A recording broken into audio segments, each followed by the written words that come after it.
ابھی اس وقت ہمارے اسٹوڈیو میں ہے مفتی محسن الزماں نقشبندی اور علامہ سجاد شبیر رضوی. السلام علیکم.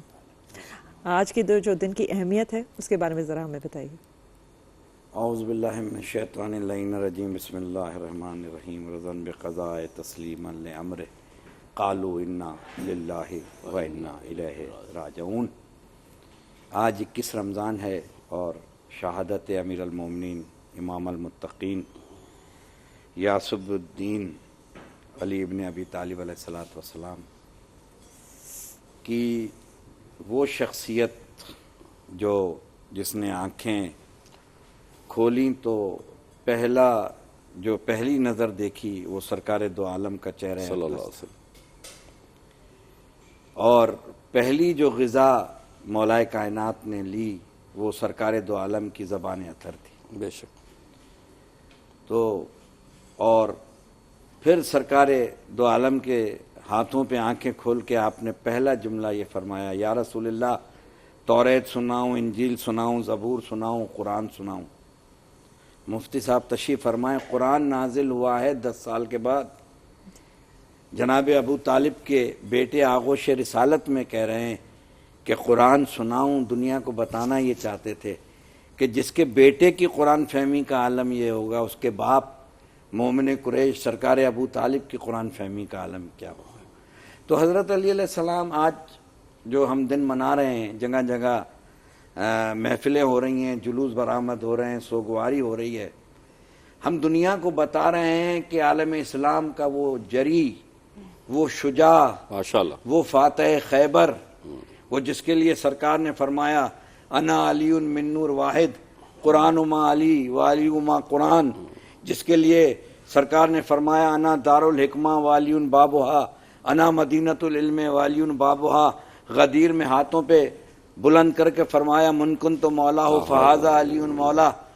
آج وہ دنیا سے گئے ہیں، وہ علم کا باب، وہ علم کا پیکر. میں یعنی کتنے باب ہیں مولا کی زندگی کے، آپ کی شجاعت، آپ کی عبادت، آپ کا برداشت، آپ کی یقین، آپ کی یتیموں کے ساتھ سلوک، یعنی زندگی کے اتنے زہد و تقوی. کس بات پہ ہم مولا کے گفتگو کریں گے. وہ 40 ہجری تھی اور 19 رمضان کی صبح تھی جب مولا کائنات کو نماز میں ضربت لگی. آپ نے فرمایا آج علی کامیاب ہو گیا. خیبر میں 2 انگلیوں پہ باب خیبر کو اٹھایا تو ہندو شاعر نے کہا کہ جو 5 انگلیاں اٹھتی تو عرش و فرش ہل جاتے. غنیمت جانی ہے 2 انگلیوں میں باب خیبر. سبحان اللہ. جب نہیں کہا کہ علی کامیاب ہوا، بدر میں نہیں کہا کہ علی کامیاب ہوا. اتنی بڑی شجاعت کہ بالکل جو ہے وہ دشمن جو ہے قبضے میں ہے، اور اس نے آپ کی بے ادبی کر دی، اپنا لعاب آپ کے چہرے اقدس پہ پھینک دیا، آپ ہٹ گئے. آج آپ کے چینل کے توسط سے امت مسلمہ کو میں یہ پیغام دیتا ہوں، آپ ہٹ گئے. کسی نے کہا مولا دشمن بالکل کنٹرول میں تھا، کیوں چھوڑ دیا؟ کہا کہ علی نے آج تک اللہ کی رضا کے علاوہ کوئی کام نہیں کیا. سبحان اللہ. میں اسے مار رہا تھا اللہ کی رضا کے لیے. جب اس نے میری گستاخی کر دی تو میری انا اس میں شامل ہو گئی. علی وہ کام نہیں کرتا جس میں اس کی انا ہو. عبادت ایسی کرتے تھے کہ جسم لرزتا تھا، رنگ زرد ہو جاتا تھا. یعنی وہ علی جس کی اداؤں پہ قرآن کی آیتیں آئیں. علامہ جلال الدین سیوطی نے فرمایا کہ 300 آیات مولا کائنات کی شان میں نازل ہوئی ہیں. وہ علی حالت رکوع میں زکوٰۃ دے تو انما ولیکم اللہ کی آیت آئے.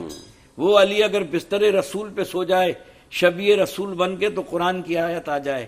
وہ علی اگر خیبر میں تلوار چلائے تو قرآن کی آیت. جس کی اداؤں پر مباہلہ ہو کہ ندو ابنانا و ابناکم نسانا و نساکم، تم اپنے بیٹوں کو لاؤ ہم اپنے بیٹوں کو لائیں. سرکار اس طریقے سے چلیں کہ حسین کو گودی میں لیں، حسن کی انگلی پکڑیں، بیچ میں سیدہ آگے سرکار. نجران نے دیکھ کے کہا، نجران کے بڑے نے دیکھ کے کہا کہ اگر ان سے مباہلہ کرو گے تو یہ پہاڑ ریزہ ریزہ ہو جائیں گے. بس یہاں مجھے یہ بتانا ہے آپ کی توسط سے کہ یہ ترتیب بدل گئی. سرکار ختمی مرتبت آگے تک ہیں، بیچ میں سیدہ ہیں، اس کے پیچھے علی ہیں. ہونا تو یہ چاہیے کہ پہلے نبوت، اس کے پیچھے امامت، اس کے پیچھے سیدہ.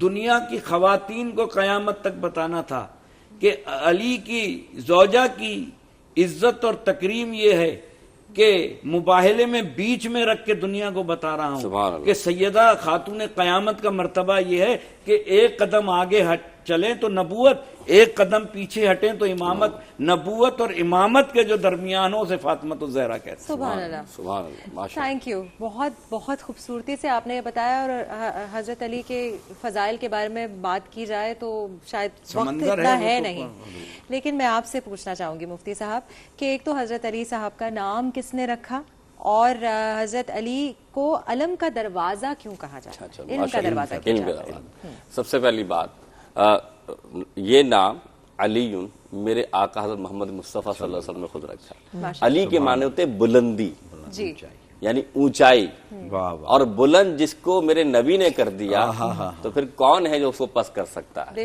کیونکہ علی وہ ہیں کہ جن کے بارے میں کہ آپ نے ابھی بتایا کہ جو کعبے میں پیدا ہوئے، یعنی اللہ کے گھر میں پیدا ہوئے، اور جب جابر فسط برب الکعبہ والی جو بات کہی کہ جب شہید ہو رہے تب بھی اللہ کے گھر میں، تو آنا بھی گھر میں اور جانا بھی گھر میں۔ اب آتے ہیں بات کی طرف جو آپ نے بات کہی کہ ان کی شان کیا ہے۔ دیکھیں، ایک تو تھا علی کا نام، دوسری بات ان کی والدہ نے نام رکھا حیدر، یعنی شیر، یعنی جو لقب دیا گیا۔ پھر شیر خدا کہا بالکل، اب اسی طرح کا آپ نے کہا کہ مسجد العلم، حضور نے فرمایا انا مسجد العلم و علی بابوہا، میں علم کا شہر ہوں اور علی اس کا دروازہ ہے۔ اب اسی طریقے سے میرے نبی علیہ السلام نے ابو تراب بھی آپ کو فرمایا، یعنی کہ بہت سارے القابات ہیں، لیکن سب سے بڑی بات آپ کا مقام و مرتبہ کیا ہے، آپ کی بلندی کیا ہے۔ قرآن نے فرمایا وَلَنَبْلُوَنَّكُمْ بِشَيْءٍ مِّنَ الْخَوْفِ وَالْجُوعِ وَنَقْصٍ مِّنَ الْأَمْوَالِ وَالْأَنفُسِ وَالثَّمَرَاتِ فَبَشِّرِ الصَّابِرِينَ۔